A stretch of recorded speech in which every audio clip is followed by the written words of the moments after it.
我是赵少康，欢迎你来到 TVBS 少康战情室。这我们现场特别来宾，李宇翔议员、吴怡萱发言人、尹乃菁小姐、洪孟凯委员、李博瑜议员。美国愿意跟欧盟磋商格陵兰，什么叫磋商？就给我的意思啦。川普撂了话了，没回头路，没有回头路。到时候我就是要，我不可能回头的。你们也没回头路，你们只有给啊。那另外呢，这个川普秀一个 AI 的图。他在格陵兰看到没？把美国国旗插上去。以前那种硫磺岛遇险记，美国有个图很有名的，就是二战的时候，把那个美国国旗插在硫磺岛的这个土上，非常有名。他就模仿人家插在格陵兰土上，你看就表示这是他的而且呢还加码说将来加拿大啦、委内瑞拉啦委内瑞拉已经总统抓来了，加拿大啦等等是墨西哥什么我都要都是他的川普说：“你放心，格陵兰方案会让北约满意的，不满意也得满意了。但是国防部说还没有指示军事计划，到底要怎么去入侵格陵兰德国、法国不再忍耐了，说立场本来有南辕北辙，现在立场一致了，说要对美国亮出贸易火箭炮。什么叫贸易火箭炮呢？就是呢，你加我关税。”我也加你关税，问题是欧洲现在一年对美国出超2000亿美金，欧洲的那种法国的啦、意大利的那种这个时装，德国的汽车有没有然后呢，再加上药品，这对美国来讲，欧盟赚美国很多钱呢。所以你贸易火箭炮，不过欧洲是有一个法宝，就是债，欧洲买了美国8兆美元的债。8兆美元是很多所以呢，我将来如果把卖了到时候你会，所以昨天为什么股市波动这么大？股市就很怕，万一欧洲把美债给卖了，这个债市就会波动，债市会影响到股市那另外呢，这个欧洲议会说呢，暂缓批准跟美国的贸易协议所以呢，你搞我搞你了那另外呢，这个丹麦因为是北约的这个成员国了也是欧盟的成员国，所以呢，川普说我不担心，是你们需要我我没有需要你们呢，欧盟需要美国，所以你们投资还是会来的啦，你们不到我美国，你去哪里啊？所以当然现在大家被美国欺负得很惨，但是话又说，美国还是很厉害他不过3亿人口怎么全世界到处赚他的钱呢？日本去年我看赚了500-600亿美金，南韩赚了500-600亿美金，台湾赚了1500亿美金。大陆赚了2-3千亿美金，欧盟也赚了他钱，大家都赚他的钱，难怪川普觉得说，我干嘛被你们赚钱呢？吐出来，用关税吐出来所以美国还是厉害虽然你觉得他好像没有什么厉害，他还是全世界的主要的消费者嘛。而且呢，川普说北约有什么了不起说北约会垮，北约会分散有什么了不起被高估了，北约哪有那么厉害？有我才那么厉害北约强不强，取决于我美国。我美国在，他就强；我不在，他就弱。我哪会在乎他？所以讲话也很直。北约一定心里很窝囊了，听着人家讲真的话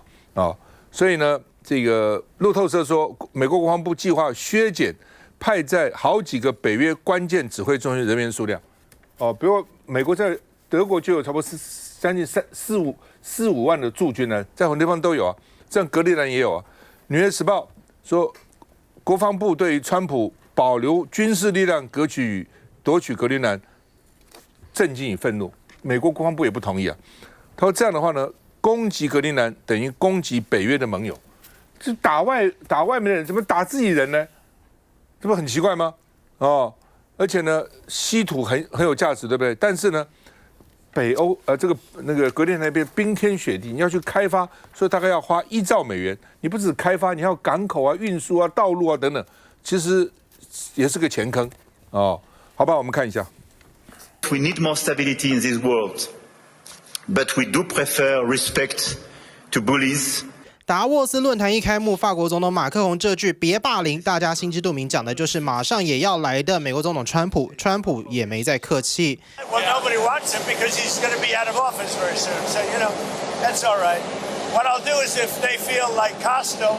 跟马克宏对呛，川普强要格陵兰，跟主要的欧洲国家交恶。川普还公开马克宏写给他的私讯，马克宏质问川普看不懂你想对格陵兰怎样，不过还是邀他达沃斯结束后到巴黎开 G7 峰会共进晚餐，还是给川普赏热脸，但人家就是不领情。川普耍关税大刀威胁欧洲，又开启无双模式，呛完法国换英国，他嘲笑英国说把印度洋的迪耶戈加西亚岛转让给摩里西斯的计划愚蠢至极。不过去达沃斯之前，在美国白宫 We have a book that I'm not going to read to you, but these are the accomplishments of what we've produced. 川普意外现身记者简报，狂秀他上任满周年的政绩。Secured a record-breaking $18 trillion in commitments for new investments. Apple, NVIDIA, SoftBank, Oracle, TSMC, Johnson & Johnson, Eli Lilly and Company. 说来说去，最在乎的还是关税发大财，但他对欧洲威胁祭出关税之后，周二美股一片惨绿，道琼跌870点，纳斯达克跌幅超过2.3%。显然，投资人跟马克宏一样纳闷，川普到底想怎样？川普昨天周年的记者会，就任周年，他一个人讲了1个小时40分钟，有病啊！你讲1个小时40分钟，那个记者听都听烦死了哦，他能够这样子啊，讲不停啊。好吧，法国川普要搞一个和平理事会啊，大家想说是不是要跟联合国对抗？法国不参加，所以川普很生气，法国不参加，我要报复你哦！而且呢，还把马克宏跟他的私讯都拿出来，马克宏讲了一大堆，拍他马屁话，要跟他吃饭什么，但这边有一句I do not understand， 我不懂 what you are doing on Greenland， 你到底在格陵兰搞什么鬼？他居然把他这个私讯拿出来，所以法国也很生气那另外呢，川普说，这个联合国应该继续运作然后呢，特别是他这个所谓要取代联合国的这个和平委员会，他把中国也邀请了，俄罗斯邀请了，把乌克兰也邀请了，白俄罗斯也邀请了。乌克兰说：“我怎么可能跟俄罗斯在一个委员会呢？现在打成一团呢所以大陆说我们是受到邀请了然后呢，联合国秘书长在成立80周年说，全国合作削弱中。被谁削弱的？川普。来，孟凯。确实啊，你说和平委员会，我们先讲这个。他如果说真的有想要取代联合国的话，我们先讲联合国现在有5个常设国。那如果说现在以和平委员会这样的一个方式的话，那几个常设国还是以美国独大独尊？一个，某种程度上，一个就是美国，是不是？所以某种程度上。行之有年的联合国的一个模式，川普在这一任的第1年里面，已经彻底的把全世界的游戏规则、经济领域、关税等都做一次天翻地覆的一个变动。那拉回来讲，在这一次的格陵兰，我们先说川普的谈判手法跟性格，他其实就是有他的川普式的风格，川普 style。川普 style， 他通常都是打尾桃、踩话头。所以说，先讲格陵兰，我势在必行，甚至提出好几个相对的方案跟版本。我们现在看到几个版本啊，甚至包括说要给格陵兰用收购的，让格陵兰里面的这个居民，现在的居民都可以得到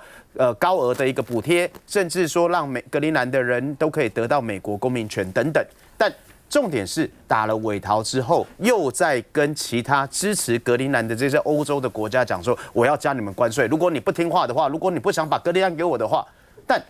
我们现在要问的另外一个部分是，那世界能够允许说大欺小、强欺弱吗？我今天先不看，如果说把美国这个名词给遮掉，换成另外一个国家，你能够接受吗？而另外一个部分是格陵兰的民众怎么样看？5万多人，格陵兰整个国家里面，虽然土地面积是台湾的几10倍大，但是只有5万多人。可是他们做的民调，85%的格陵兰人其实不希望成为美国的一部分的。所以，是不是应该也要尊重格陵兰的居民？那还有更重要一点，其实我们要看的是，川普现在要来做格陵兰的这样的一个主导。那未来格陵兰，大家很多人讲，不管是他用军事的位置，或者是说天然的资源，包括石油、天然气、稀土等。那未来石油、天然气、稀土，它会服务的是只是居住在格陵兰上面的5万多人，还是居住在美国本土的3亿多人？其实这一些事情，我们一一的摊开之后，就会发觉，我们如果站在一个比较持平的、客观的天平上面来讲，我们不应该有这样的一个强欺弱的事情发生。那最重要还有最后一点如果我们看到自己中华民国过去不管任何政党，我们都曾经有提过，台湾的未来应该要由台湾2300万人来共同决定。那一样的道理，如果这句话可以成立，各政党也都支持认同这句话的话，是不是应该各政党应该也要支持格陵兰的未来应该要由格陵兰全体国民来决定？川普说，格陵兰未来，我要大库西一个人决定，我决定了啊。川普有很多招嘛，第一个每个人发10万美金，也没有就不是50-60亿美金吗？第二个，每个人都给美国居留权，而且不要交税哦，因为美国是全世界课税哦。所以台湾很多人呢，原来有美国绿卡公民，现在想放弃，就是因为呢要交美国的税啊。但你现在放弃都不能放，美国国会通过法案，放弃要追你前几年的税，搞死他们了啊！放也不是，不放也不是。但是呢，没关系，格陵兰公民有美国公民不必交美国税，除非你住在美国，你住在格陵兰不用交税。真的不行我就打你，他就这些招啊。那他要成立一个和平委员会，法国说我不参加，川普说你不参加对不对？你法国香槟要不要卖美国啊？法国香槟很好啊，法国酒也很好啊，我要抽你200%的关税。法国香槟到美国我要抽你200%了，就威胁你啊，看你怎样。乃金，现在这个欧洲跟美国的关系真的是在濒临了全面决裂中哈。现在感觉到非常的讽刺啊。过去呢，英国首相呢施凯尔呢，他还蛮自豪的，他觉得他跟川普之间呢有非常好的这个沟通的默契，血浓于水。对啊，然后呢，英国呢也是在川普的大忌这个关税大棒的时候，第一个达成协议的啊。可是没想到，从乌克兰的这个事情开始呢，就可以知道，川普呢根本不在乎欧洲的意见，他呢只在乎普丁哈。然后呢，在白宫呢去年呢发布的那个国家安全战略报告的时候，川普呢根本就是把欧洲呢就踩到脚底下，根本看不起欧洲，觉得欧洲呢一切都在这个衰落之中啊。前2天，《基辅日报》刊登了一个乌克兰的解决方案，说是白宫的官员透露的啊，他是要仿照这个香港模式，可能用租借99年的方式给美国。这或许哈，如果川普愿意接受的话，这或许是可以是一个到目前为止看起来一个最佳的解决途径啊。那一切就看川普在参加达沃斯论坛的时候，他究竟会提出一个什么样的方法啊？不过川普这个人啊，他实在是，我觉得他的精神的这个状态啊，其实已经我觉得是需要看医生的一个。就当你记者会一个人讲1小时40分钟，我觉得就是有问题。对，这是很夸张啊。不过世界上当然呢，跟川普一样，甚至于比川普会讲的领导人呢，还有就是卡斯楚也是啊，很厉害。卡斯楚一讲就可以讲几个小时。普丁也是开很久。普丁也是开的漏长，非常的长。然后川普呢，他不只是在记者会这样，他在开白宫的这个会议的时候，这些部会首长会议的时候，一开始各个部会首长轮流呢称赞他呢，就要称赞个40分钟1个小时。所以呢，川普这个人这是有病了哈。不过呢，现在呢，整个那个世界呢，川普才就任1年，我觉得世界呢已经是被他搞得翻天覆地了哈。特别是他提出来要成立这个和平理事会啊，这个呢是看起来呢就是要颠覆联合国的架构。和平理事会的构想呢，当初是为了要去解决加萨问题，可是看过它里面的章程呢，就会发现就是说，它通篇呢没有一句提到加萨，它显然要提出一个呢超越联合国的架构啊，由川普来主导，这就是一个川普说了算委员会。好，然后所有的理事的名单啊，执行理事的名单呢，川普可以来决定。然后虽然呢，参与这个委员会的呢，每一个人呢票平等都是1票，可是最终呢，这个决议能不能通过，也是我川普说了算。你们的会期呢，你们的任期呢有3年的限制，我没有限制，除非我的心智呢有什么样的障碍，或遭遇到什么不测，在这样的架构之下，这个马克宏他第一时间就说我不参加，好，那美国呢就邀了他现在比如说匈牙利啦或什么这些呢，他们现在愿意呢去跟川普玩这个局。现在就看中国大陆的态度是怎么样啊？中国大陆呢，它过去很长的一段时间以来，它都强调以联合国运作中心为原则。哈，如果说呢，他既想要维持联合国的架构，又不想彻底得罪川普的话，我觉得这需要有一个非常高明的一个外交艺术了。你看他现在这个委员会，和平委员会哈，那第一个。川普成立这个，我认为他想取代联合国，而且呢，他可以继续干了。联合国这个和平委员会我办的，我主任委员啊，我理事长啊，我是这个主席啊，我可以继续干啊。美国总统任嘛，可以继续干啊。将来呢，和平这边加一个奖，和平奖委员会，取代诺贝尔和平奖，和平奖颁给我啊。然后呢，如果你想要变成永久会员呢，第一年要交超过10亿美金的会费，交这么多钱哦。然后呢，也可以这个3年作为3年的这个不是永久成员，那就不要交钱哦。所以看起来他自己他奇奇怪怪想他一大套。那中国要不要参加？不知道，因为中国现在联合国是常任理事国啊。那参加这个东西到底有多少发言权呢？他将来搞不好再讲。如果这边我们就这个常任委员会的话呢，再加钱，你们想要这边就加钱。所以他自己搞个东西哦，自己搞一个这个和平委员会，然后呢，法国不参加，香槟抽200%的税，你要不要来？通通过来，需要再回来。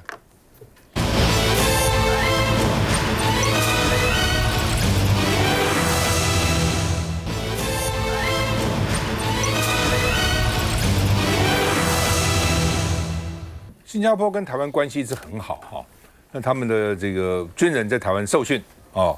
那他有3000个部队，星光部队，他们担心说会变成台海打几场的筹码哦，或是可以变成一个筹码，所以呢，新加坡恐怕会以撤军要挟台湾不要挑衅中国，就你不要每天搞台独，搞得变成战场，我们3000人这边算什么呢？哦，所以呢，不要再挑衅了，如果再挑衅，我们要走了哦。一方面也可以说是建议你，一方面可以是威胁你，一方面可以是逃避哦，不想在这边待了哦。那另外呢，在1975年签署的星光计划双边防务协议哦，那北京对这个非官方的防务合作呢，始终是保持沉默的。但是呢，2016年后不满渐渐浮上台面哦，所以每年有3000个新加坡武装部队在轮流驻扎在台湾。哦，没有其他国家在台湾的驻军规模比新加坡更大。虽然新加坡官方很少承认，但星光计划对新加坡具有重大的作战意义，也是呢新加坡在台海政策维持微妙平衡的核心。历史上，北京一直对这个非官方的合作保持缄默。哦，但是呢，这个2016年中国扣押12辆在香港发现的新加坡制的 AV81泰瑞克斯 Turks 8轮装甲车后，中方对这样的军事合作不满浮现了，哦，怎么回事啊？你们干嘛军事合作啊？等等等等，哈。那另外呢，这个担心台海变成筹码，所以新加坡有军方人士投诉说，星光部队不排除撤离台湾，转去Brunei、文莱或是澳洲等更安全的地点，哦，认为说呢，这个新加坡不安全。那我们的外交部反呛说，新加坡要尊重中华民国台湾主权独立的事实。不要发表伤害台湾跟新加坡两国用这个长久情谊的评论啊。那另外呢，美国智库连续9年都说台海危机是第1级的风险，每年都说危险，老公要打，老公要打。那么因此对美国利益影响很大。专家提议，美国应该发挥影响力，不要让台海变那么危险啊。那另外，美国财政部长说，台湾这个先进晶片高度的集中在台湾。所以呢，全球如果说台湾真的被打，可能叫做末日级的冲击哦。所以呢，这很危险哦。那川普也拿这个做理由了哦，说那赶快迁到美国来，不要放在台湾，台湾太危险了，都到我这边，都到这边来，至少40%的制程要在我这个地方。我们看一下。从老母鸡上一跃而下，来自新加坡的星光部队在屏东空军基地训练，周遭居民早已司空见惯。不过如今却传出，在台将近50年的他们，可能离开台湾。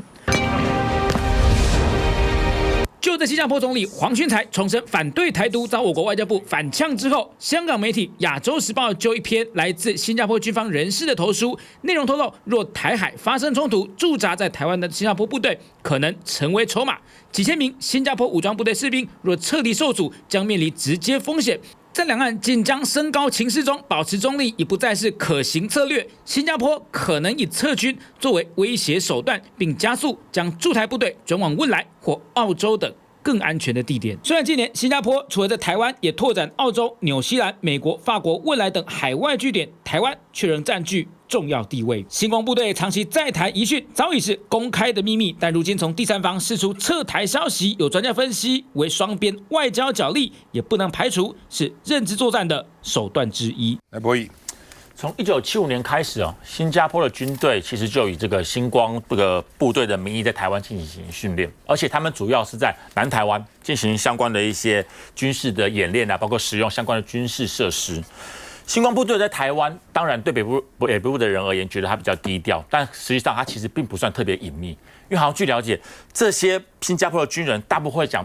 人都会讲闽南话，所以是跟当地民众是很可以沟通的。而且呢，听说这些军人他们的消费力也不错，所以在这个基地周围好像也蛮得到一些商家的喜欢跟认同了。甚至之前好像还参与过921大地震以及88水灾的救援工作之前最高峰的时候，新加坡的军队每一年来台湾训练的人数高达1万人次，非常多到现在可能只剩3000多，已经有非常大的落差了。